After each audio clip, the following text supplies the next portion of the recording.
that. We just had to stop doing it.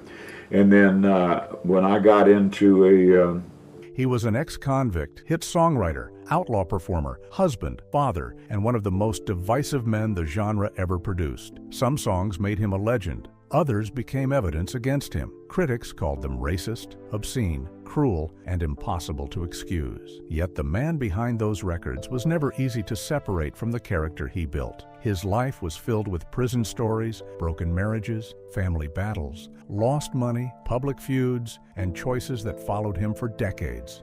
Was he exposing ugly ideas, hiding behind shock, or revealing something darker? Join us as we uncover the career, relationships, scandal, and controversy that turned David Allan Coe into country music's most dangerous mystery. Behind bars before he was even a teenager. David Allan Coe was born in Akron, Ohio on September 6, 1939. Trouble entered his life early. At only 9, he was sent to the Star Commonwealth for Boys Reform School. From there, he spent much of the next 20 years moving through reform schools, jails, and prisons for crimes including robbery, car theft, possession of burglary tools, and indecent materials. He served 3 years at the Ohio Penitentiary and also spent time at Lancaster Industrial School and the Ohio State Reformatory. David later said prison was where he began writing songs, around 1963. He claimed R&B singer Screamin' Jay Hawkins, who was in a nearby cell, encouraged him to take music seriously. But many stories David told about prison were difficult to prove. He said he had been placed on death row after killing an inmate who tried to assault him. A Texas documentarian later found no murder conviction, raising doubts about the claim. David also said he taught Charles Manson to play guitar, though that story was never confirmed. That habit of mixing truth, memory, and legend became part of his public image. He also described the Ohio State Reformatory as brutal. According to David, guards knocked out his teeth, and prison staff made molds for dentures. He was released before they were finished, forcing him to return later as a free man to collect them. Still, prison was not only punishment. He played in an inmate band, focused on music, and used songwriting to make sense of the years he had lost. By 1967, music had become his best chance at staying free. When his sentence ended, David had no safe home or clear future waiting. What he did have were songs, scars, and a story strong enough to make Nashville look twice. With nowhere else to go, he carried all three toward the city, where an ex-convict with a voice might still build a career. Homeless, unwanted, and parked outside the Opry. After his release in 1967, David headed toward Nashville with almost nothing. He did not arrive in a fine car or with a record deal. He lived in a red Cadillac hearse and parked it near the Ryman Auditorium, where the Grand Ole Opry was held. As crowds came and went, he performed on the street and used the hearse as both a home and an advertisement. The plan was strange, but it worked. Shelby Singleton, owner of Plantation Records, noticed him and offered him a contract. David also belonged to the Louisville, Kentucky chapter of the Outlaws Motorcycle Club, and that connection shaped the rough image he carried into country music. Early in 1970, he released Penitentiary Blues. The album did not sound like the polished country Nashville usually promoted.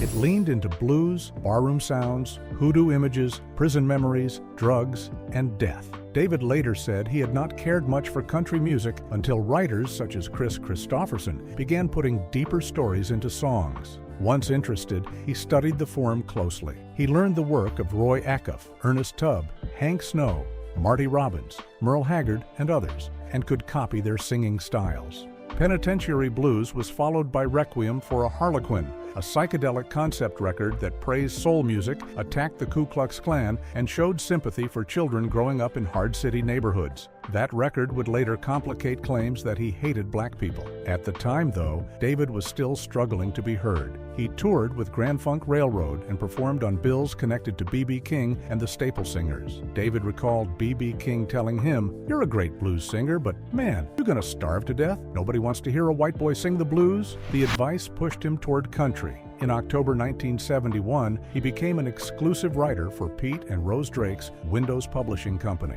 David had escaped prison, but Nashville had walls of its own. The songs opened doors his street act never could, but his appearance ensured people remembered him before they ever heard them. Rhinestones, motorcycles, and a man behind a mask. When David fully entered country music, he refused to look like everyone else. He created the mysterious Rhinestone Cowboy, a stage character built around bright rhinestone suits and a Lone Ranger-style mask. David said Mel Tillis gave him the suits after noticing how much he liked them. The mask came from advice from his father, who explained that the Lone Ranger could remove his mask when he wanted to enter town unnoticed. David liked the idea of separating the performer from the private man. On stage, he made sure nobody forgot him. He wore huge belt buckles, biker boots, long hair, earrings, and glittering clothes. He sometimes rode a Harley Davidson onto the stage and cursed at the audience. His music mixed country, blues, hard rock, and later heavy metal. His deep voice carried songs about prison, drinking, drugs, pride, sex,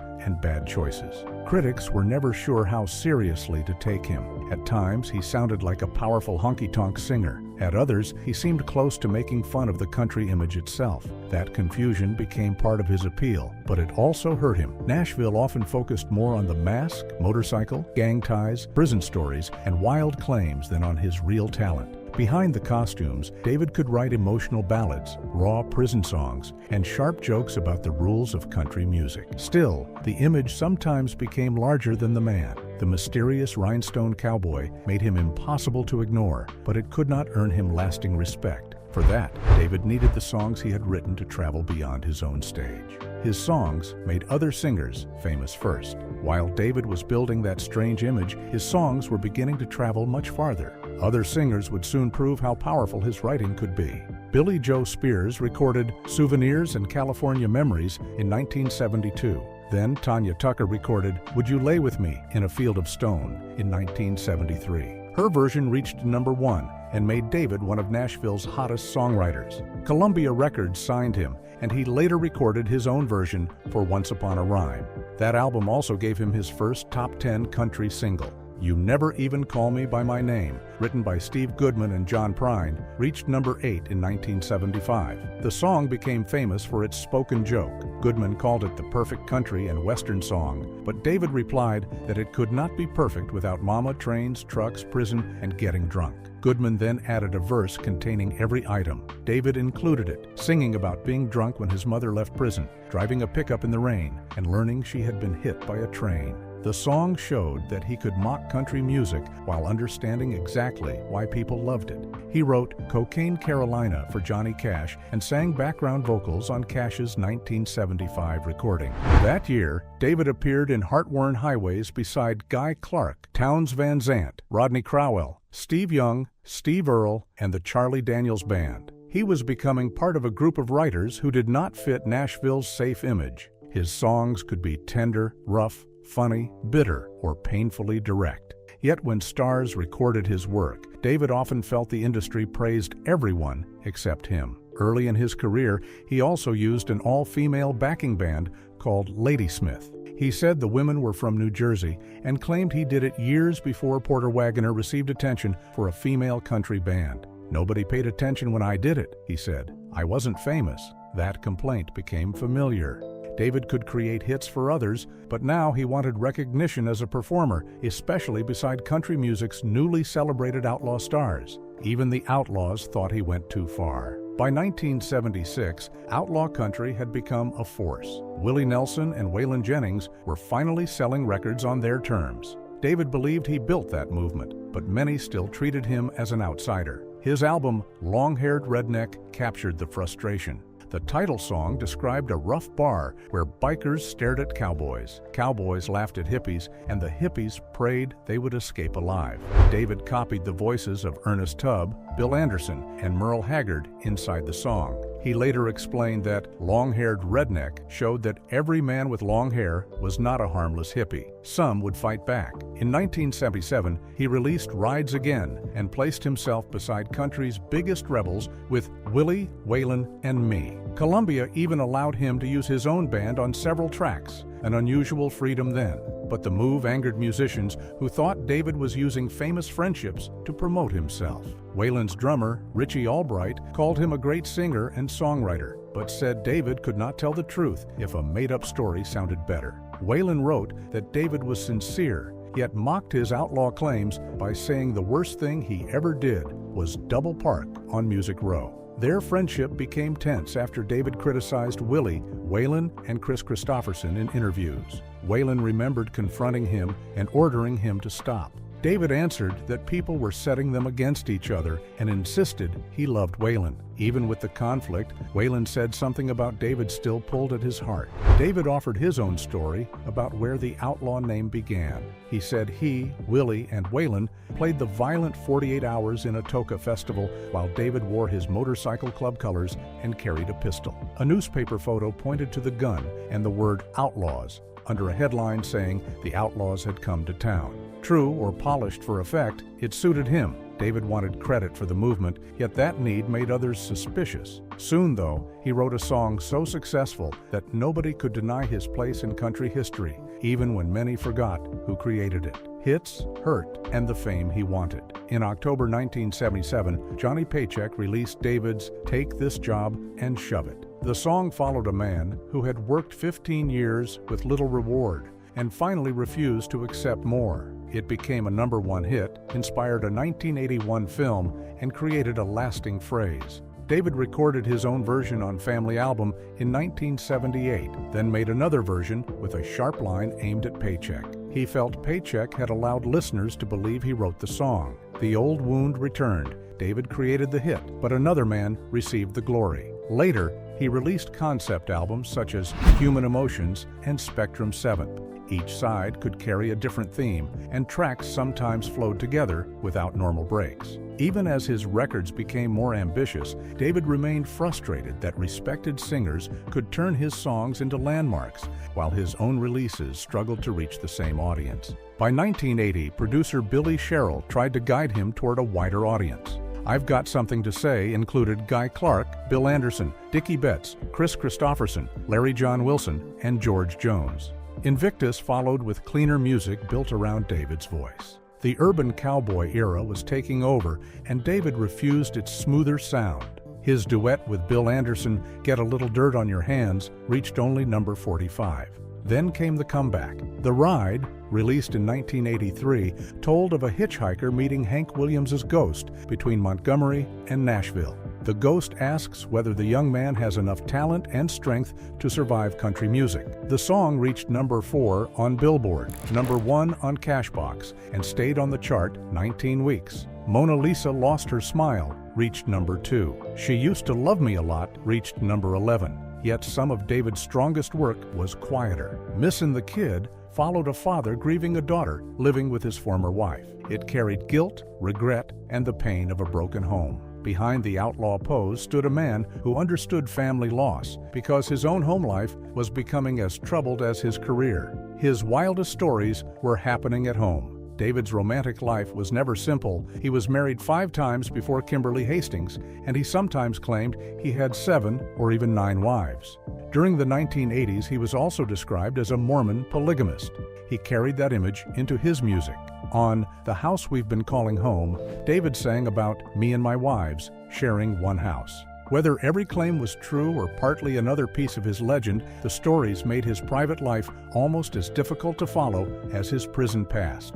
One of his most important relationships was with Jody Lynn Benham. She had moved from Michigan to Nashville and was cleaning rooms at the Opryland USA Hotel when another housekeeper invited her to meet David at a recording studio.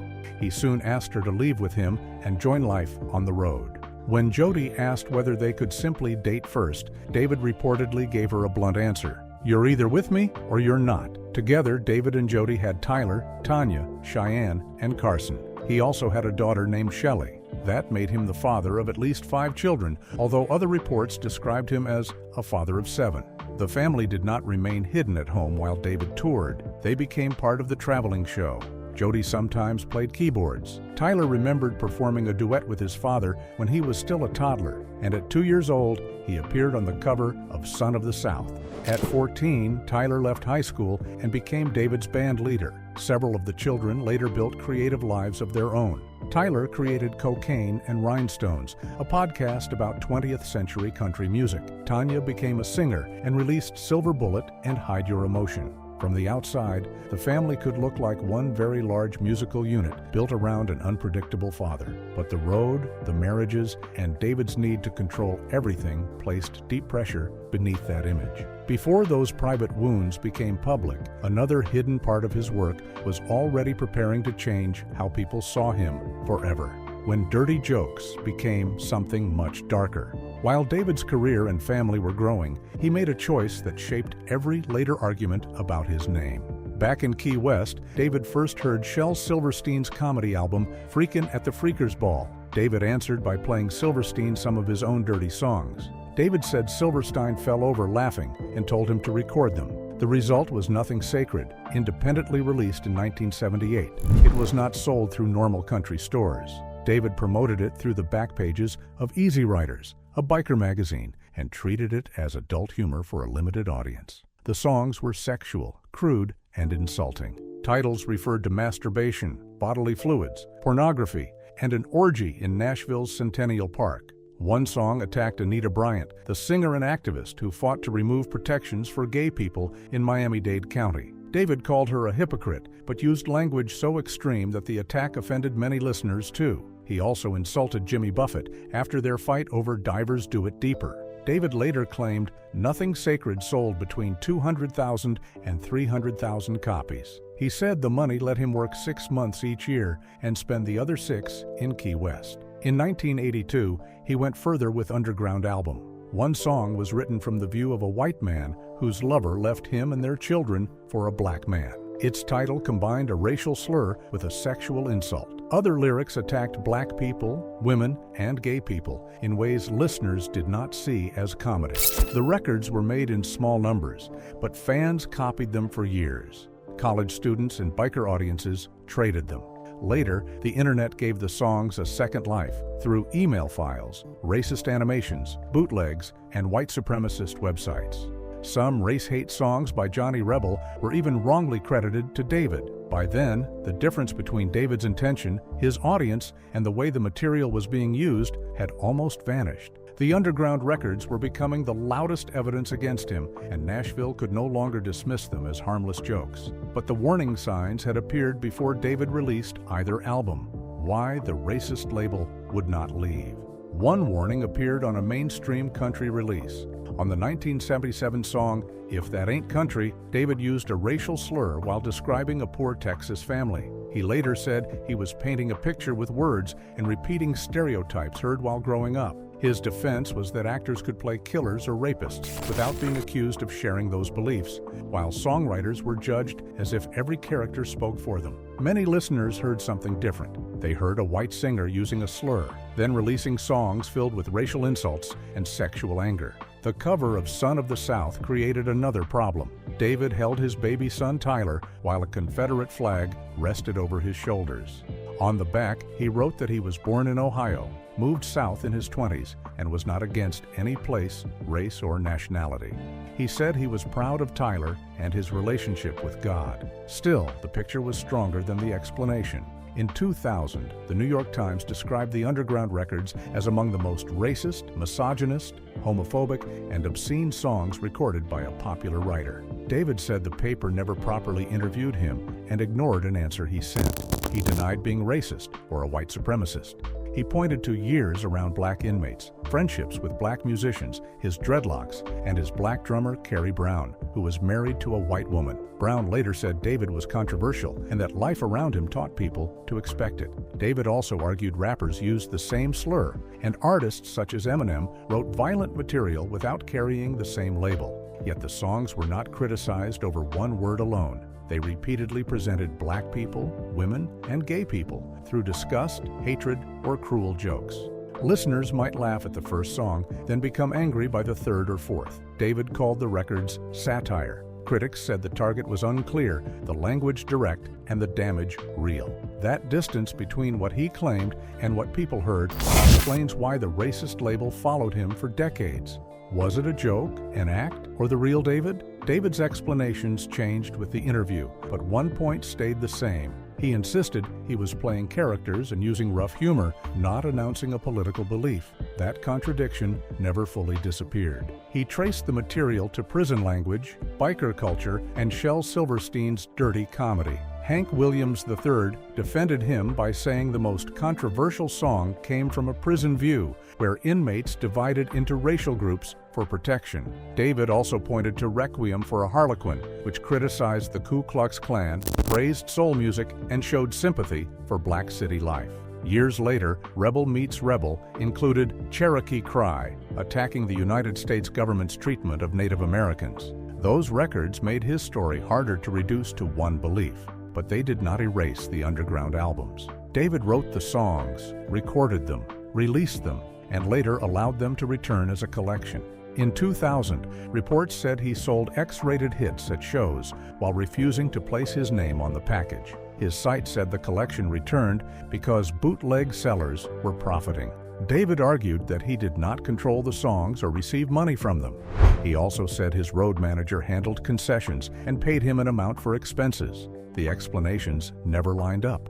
Critics believed he was benefiting from the scandal. David claimed others were using work he no longer controlled. That uncertainty made his effort to distance himself less convincing. His whole style depended on provocation. He rode motorcycles onto stages, cursed at crowds, wore masks, claimed prison killings, promoted polygamy, and pushed each image further when people objected.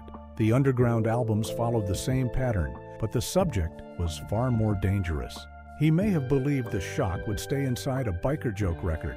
Instead, the internet removed that setting and placed the songs beside actual white supremacist music. David said people misunderstood him. Critics answered that a writer loses control after releasing words that clear. Whether he meant satire, revenge, comedy, or simple outrage, the songs became more famous than his explanations. Then money problems began stripping away the work, security, and control he still believed he had left. The IRS took more than just his money. That next battle centered on taxes, ownership, and survival. He said the Internal Revenue Service claimed he owed around $100,000 after a flood destroyed records supporting his finances.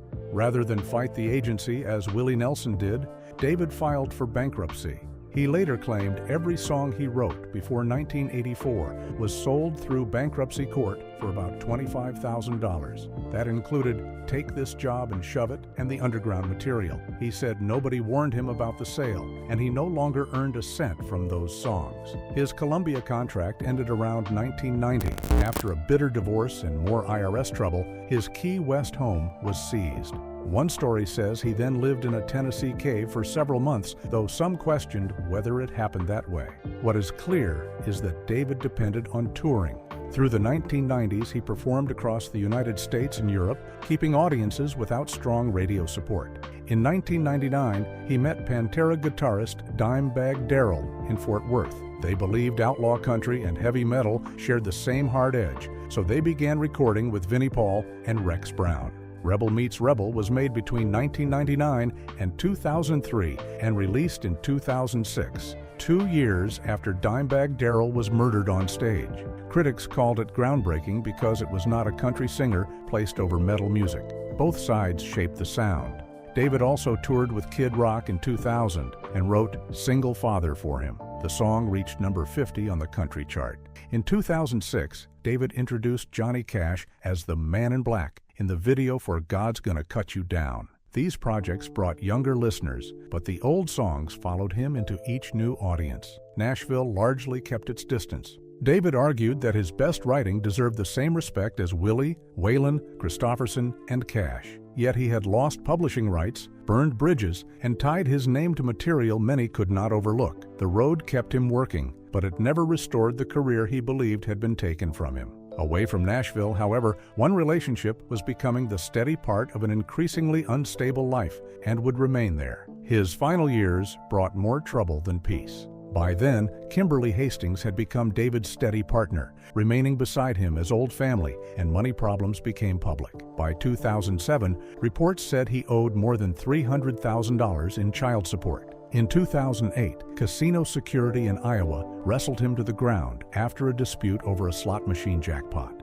Video reportedly supported David's claim that the force was unnecessary, and the charges were dropped. He and Kimberly married in Las Vegas on April 17, 2010, at the Little White Wedding Chapel, with Toby Keith serving as an official witness. It was David's 6th marriage and Kimberly's 2nd. Asked why he married again, he joked, "I got tired of making decisions for myself." Prosecutors later said David performed at least 100 concerts yearly from 2008 through 2013, while avoiding some tax payments and receiving much of his income in cash. In March 2013, an 18-wheel truck struck his vehicle in Ocala, Florida. David suffered broken ribs, bruised kidneys, head trauma, and cuts, but returned to performing within months. After the crash, he reportedly told an audience that everyone had left him except his wife. Tyler denied quitting on him and later said David had dismissed him from the band. He described a bond that had never truly existed and said he could count on one hand the useful life lessons his father gave him. David pleaded guilty in 2015. In 2016, he received 3 years of probation and was ordered to pay $980,911.86. That year, he returned to the Ohio State Reformatory to record with the Moonshine Bandits. Hospital stays followed for an ear infection in 2018, knee surgery in 2019, and COVID-19 in 2021. He joined Hank Williams III and Hardy on Live Forever in 2024. In 2025, Tanya said David had disowned her and that they had been estranged for some time. She had also recently discovered a half-brother. David died from pneumonia in Daytona Beach on April 29, 2026, at 86. Kimberly called him her husband, friend, confidant, and life. Tributes came from Willie Nelson, Hank Williams Jr., Tanya Tucker, Kid Rock, Chris Stapleton, and many others. Do you think David Allan Coe's offensive songs revealed what he truly believed, or was he deliberately creating shock for attention and sales? And should his greatest country songs be judged separately from the recordings that damaged his name, or did he make that separation impossible? Share your thoughts in the comments below, and don't forget to hit like, subscribe, and stay tuned for more incredible stories from Hollywood's fascinating history. See you next time.